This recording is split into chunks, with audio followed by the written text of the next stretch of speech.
right, what's up, guys? I actually want to start by congratulating the Valkyries on the win last night and their start to the season. It's been fun to watch. Ohema, Natalie have done a great job, players. So I think they're kind of like our sibling in this organization. It's fun to support them, and it's been fun going out, check out games, and really excited for the Bay Area.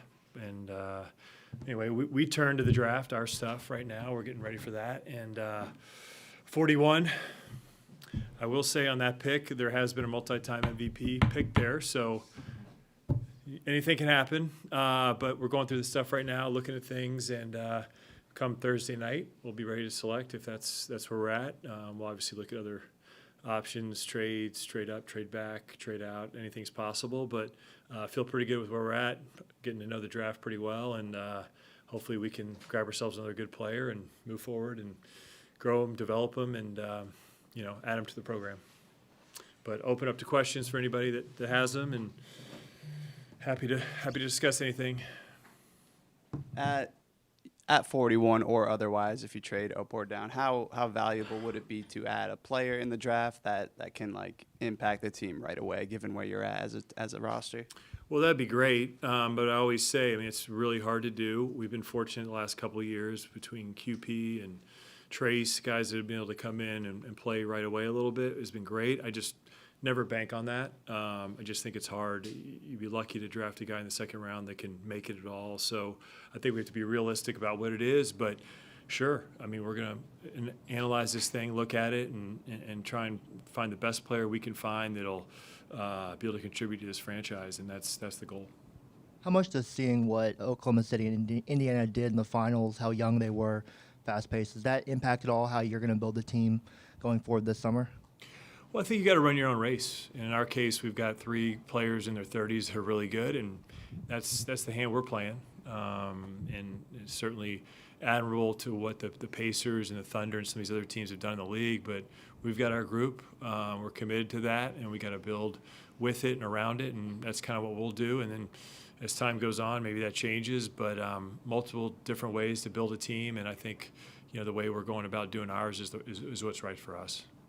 Mike, you've heard I've had a few scouts over the recent years say that 21-year-old draft pick is old.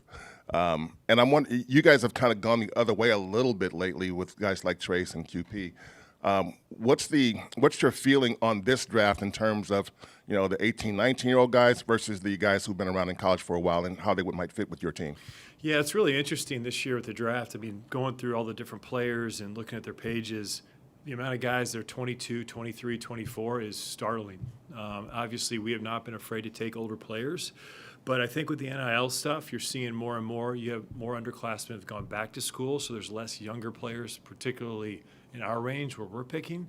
So it's fascinating. I think it's a little bit different feel. We're trying to grasp how that models out with these older guys.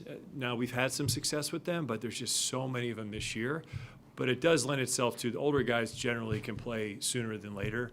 And if that's the way it goes, maybe that happens. But again, not going to bank on it. These guys are all coming in, starting from zero with no NBA experience, so you just never know how they adjust. Mike, obviously, Tyrese Halliburton's injury was devastating last night, but you had to commend the Pacers for how much they kept fighting, just throughout the playoffs also. When it comes to roster building, how do you know that character-wise you have those guys who are never going to give up, who are going to compete no matter what? Because I think that's what everyone's kind of taken from that Pacers group. Yeah, I think you can take it from our group too. We've got a group that battles. It's a huge priority for us anytime we sign, draft, or trade for a player. Knowing that player, who they are, how competitive they are, those things really matter. They're super important, as displayed, here in the playoffs, the finals, whether it's Indiana, Oklahoma City. The relentlessness, the persistence of those players, and I feel like we've got a lot of those guys on our roster. So we're in good shape there. We want to continue to add more of them. Is there any trait you're prioritizing in the draft more than others, I guess? As far as trade, we'll look at stuff. I think most likely when you're in the second round, it's probably looking at moving up or back within that round. Is there a possibility we could move into the first round? Sure, I wouldn't put it highly likely, but you never know. On draft night, you get calls and you explore things, you look at stuff, and we'll continue to do that. And then That's a trait. yeah, roster trait. Okay. Yeah, all good.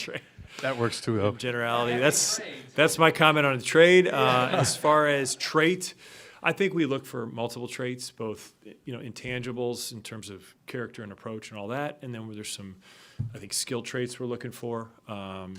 And I think that's pretty consistent with the things that I've identified between shooting, defense, passing, those types of things that generally fit well within our system of how Coach Kerr wants to play, and the players we have on our team with Steph, Draymond, Jimmy, those guys.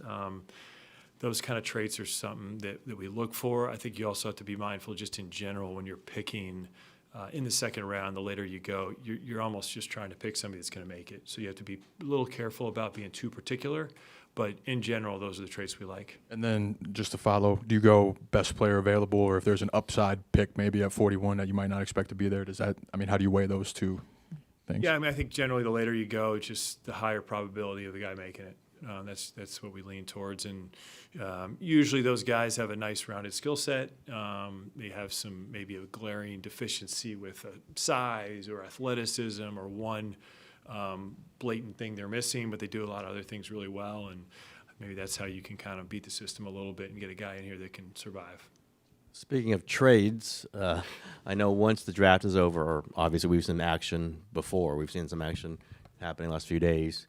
You getting a measure of what the trade market is? Or do you feel like there's going to be a lot of action around the league and that you can maybe jump into, or are you kind of approaching it that we're going to be aggressive in this trade market?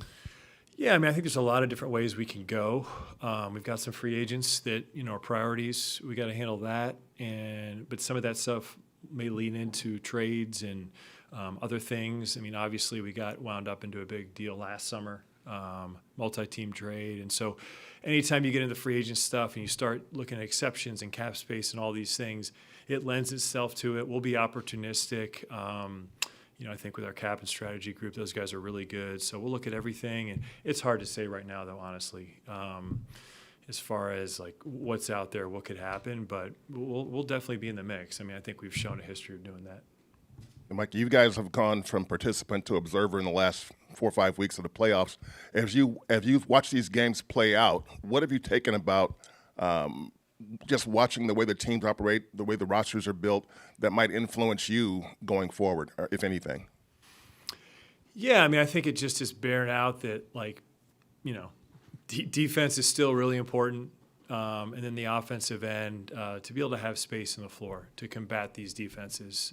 Certainly Indiana had that with some of the floor spacing bigs they had. And then I think, obviously you go back to further rounds with the Knicks, Minnesota, you got to, but honestly, to go deep in the playoffs, you kind of got to have a little bit of everything. You got to play offense, you got to play defense, you got to have size, you got to be able to defend on the perimeter. You got to put together a really good team, and that's what Oklahoma City's done. Sam did a great job, and credit to Indiana as well. Those guys, heck of a year. Kevin Pritchard did an amazing job. Rick Carlisle, what a coach. So just need really good players. How much, in addition, quality depth? You saw that especially in the finals here with guys coming off the bench and putting in production. How much is that a factor versus just kind of ride like the Knicks did, ride your main 4, 5, 6 guys? Yeah, I think there's multiple ways to do it. Last year going into the season, we really leaned into depth, and it was good for us in some ways. I think in some ways it creates some issues with lineups and playing time, and puts a lot of stress on Steve and the coaching staff in terms of who to play. I do think there's a level of depth that you have to have. If you can have 7, 8, 9 guys that are NBA rotation players, you're going to be in business. Obviously, that helps prevent issues with injuries where a guy or two goes down. But just to make it through, it's a long haul. 2 months of postseason basketball where it's at your highest limit. You got to have that depth, and that's something that will. It matters to us. I feel really good about our roster. If you look at guys 10 to 14, 10 to 15, and that's part of having depth. I think we can get better in the middle. I think we can get better and add some depth there, and then we're really talking. Seems like, Desmond Bain gets traded for 4 first-round picks. Seems like every offseason someone's getting traded for 3, 4, 5 first-round picks. In your mind, has the draft been devalued, or draft picks been devalued in recent years? And kind of where do you see the draft when it comes to building a team terms of importance? Yeah, I mean, I think it's a little bit eye of the beholder with the draft picks. Certain teams value picks differently. They value draft pick swaps differently. And I think for your own team, when you're sending them out, it's important to evaluate where you're at. If you're a younger team, that has a longer runway, then you're probably going to be more inclined to send draft picks out. If you're an older team that has a shorter runway, you got to be a little bit more protective of those picks. And no doubt you should use them when the time comes. If you're really trying to win, but you got to be selective about it. You got to think it through of the value of your own picks, because once you lose them, the path to not being good and sort of doing a little rebuild or anything like that goes out the window because you don't control your picks. Where are you at with Kuminga and his restricted free agency, and how do you hope that situation plays out? Yeah, so we can start with the finals ending last night. We can start, pursuing that right now, leading up into free agency, and I think we're in a good spot with it. Honestly, we have the ability to bring him back. He's restricted, and I think there'll be good dialogue. And I'd like to figure something out sooner than later. That'd be great. But I also acknowledge with restricted free agency, these things can drag out a little bit and take some time. But I think we feel pretty comfortable with who J.K. is as a player, and what he can do for our organization, and we'll continue. It's a main priority going into free agency. What would be the benefits of getting something done sooner than later? Like, why do you want that to happen? Yeah, I mean, I think just clarity, right? Roster clarity in terms of what else we need to add in free agency. Also, what we have to spend in terms of minimums, exceptions, those different types of things. So I think that's the sooner the better for everyone. His sake too, I would say. I would believe, but like I said, restricted free agency can be a little different. So we may have to be patient. How much do you have to even declare, like, what his role is going to be in your minds, or even in discussions with him, before you can get to a number, before you can decide whether, it's better for him to move? Like, do you have to fix in your mind? I know things can change, but obviously with Steve and everyone else, what his role is going to be, and what do you imagine it is right now? Yeah, I think it's important to have those discussions. I mean, anytime, whether it's your own guy you're bringing back or signing a new player, you always talk with, I talk with the players. Steve does. Sometimes he connects with, our players on our roster too. I mean, you have all these conversations. In JK's position, being an incumbent player, it's a little bit more known. But yeah, I think some of those conversations will need to happen, especially, the way the season kind of unfolded last year, where there's some moments where he wasn't playing as much, and then the role's bigger, and it's kind of, then he was in, like, all this up and down. Sure, that's something that will probably be necessary to clarify. Hi, Mike. How does free agency look different now when you have just the sheer number of trades? Do you see it any differently? I mean, I know it's draft week, but that's right on the horizon too, and maybe that affects the draft too. Yeah, a couple things. I mean, I think first off, teams are less reliant on cap space and saving up for big free agents. You just see a lot more extensions of players already on the roster, so there's probably less players out there. I think the other caveat to it is there's a few mechanisms that will hard cap you to these different aprons that we have to be aware of, and that can restrict some moves and some trades and things like that. And when those trades do happen, it creates those hard caps at times. So being leery of those things, because for us, a team that's willing to spend a lot of money, you have to be careful about limiting yourself. We did that a little bit last summer with the first apron. Fortunately, we were able to move some things around and acquire a player like Jimmy Butler halfway through the season, but it can make it hard. And so to be mindful of that stuff, I think, is important. Does more scouting come into play when you're looking at potential trade options and things? Or maybe that sounds silly. Yeah, I mean, I think we're on it regardless, whether it's guys that are going to be free agents, guys that potentially could be eligible for trade, or players that we want to trade for. We've got a pro scouting staff that's out there all year long looking at players, so I don't think much has changed in that regard. Maybe just some different mechanisms to make it happen. Mike, obviously, Oklahoma City winning the championship, still a very young team. Is it as simple as saying, okay, to get out of the West, you got to find a way to get past those guys? And if so, how do you compete with their youth, their size, their athleticism, and all of that?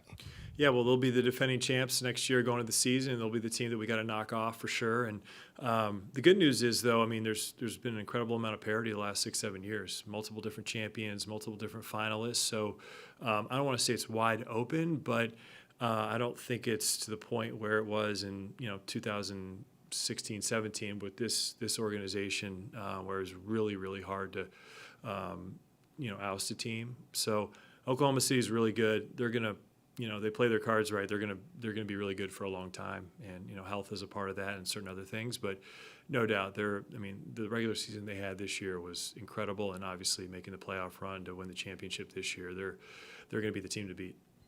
Like, obviously anything can happen, and you're going to be open to everything, as you always are. But last summer, we know kind of the big names that you guys were discussing and came close to, or however that went. Does adding Jimmy Butler, and maybe one of the names that was coming up last summer, kind of put a little bit of a ceiling on kind of the kinds of names you're talking about? I know, again, Yeah. you never know, but that $50 million player, whatever, is that kind of not going to be in sight this time? Only because just of our salary structure and the way it works with the amount of money you can use underneath the second apron. That probably restricts it more than anything for us in terms of pursuing the best roster we can. So I think we'll look at stuff. We'll look at players that we really like that may, we just got to be, it's just almost impossible for us to add players in the salary range of guys we were looking at last summer since we've added Jimmy. So that would be the only limiter. But in terms of like finding talent, improving this team, we're going to look under, every rock to try and do that. This is more out of curiosity than anything, but when you have like the 41st pick in a draft and you're working on draft prep, how high up does like your board go? Like, do you do the top 10? Yeah, we do. Yeah, we do the whole thing, just from a process standpoint, to be able to look back to see how we're evaluating players. And since I've been here, we've drafted almost at every level. We've drafted 2, we drafted 7, we've drafted 19, we've drafted multiple picks in the second round, last pick of the first round, that type of stuff. So you got to be ready for anything, and I think it's just a good exercise to go through. For us to have a whole complete board. You never know, draft night, something happens, you trade up. So we got to be ready for everything, and it's a fun week and exercise to go through all that and lock it in, and then you can look back and see how you did. Mike, obviously everybody's looking for a 16-win player, playoffs, right? But I remember Draymond on exit interviews was bringing up 82-game players, and obviously we know Steph, Jimmy, Draymond's ages and everything. What is it going to take to get those 82-win players so you guys aren't in playoff mode in February already, right? I mean, how do you create that kind of roster so you have a little more comfort in March, April? Yeah, I mean, hopefully we can get some 96-win players. Hopefully, I think I did the math right there. But, yeah, I think it's a great point. This isn't a team that we can just say, hey, let's get through the regular season and have a roster ready to go for the postseason. The West is really tough. The league is really tough. I mentioned the parity before. So in that regard, we won 48 games this year and we were in the play-in. So we've got to be able to have a really good team that can sustain the regular season through some nights of rest, through some injuries, all that may come about. So, yeah, we've got to we're taking all that into account. Guys that can, we look at trades and free agency. We're going to look at guys, how healthy they are, right? How many games they play. That stuff is important, and we'll factor it all in. And hopefully, we can also put together a roster that we feel once the regular season turns over to the postseason, that team can be really good too. Obviously, a lot of questions about Jonathan, but just wanted to check in with 2 younger guys, Brandon and Moses. I know they went through surgeries this offseason. Just your overall expectations for them getting ready for training camp, et cetera. Yeah, on the health front there, for sure. Those guys had successful procedures and, nothing major, which is good. And they'll be able to get back and definitely be ready by training camp and even have a good portion of their summer for a player development program and all that. So they're doing well, and hopefully those are things, get knocked out, put it behind you, and move on. Mike, whether it's free agency or the draft, where do you prioritize point of attack defense versus rim protection defense? Great question. I feel like that's a big debate throughout the league right now, and generally the rim protection's more valuable. At least that's the way guys are paid and guys are sought after in trades. But You ask any coach, point of attack is pretty important. Being able to control the ball, handle it in these pick and rolls. Some of these guys in this league right now, they can guard on the ball. Big guards have been highly effective with teams that have gone deep in the playoffs. So both are really important. With having a guy on our team like Draymond, we're elite with a guy like that, and I think we can be better on the ball. So I don't want to say that means it's more important on the ball for us. I would say both are extremely important, and we'll look to handle both those in free agency. But to me, you can't have enough. It's like shooting. If you can have a bunch of guys out there that can guard, that can switch, and then most importantly protect the backside, you're in business.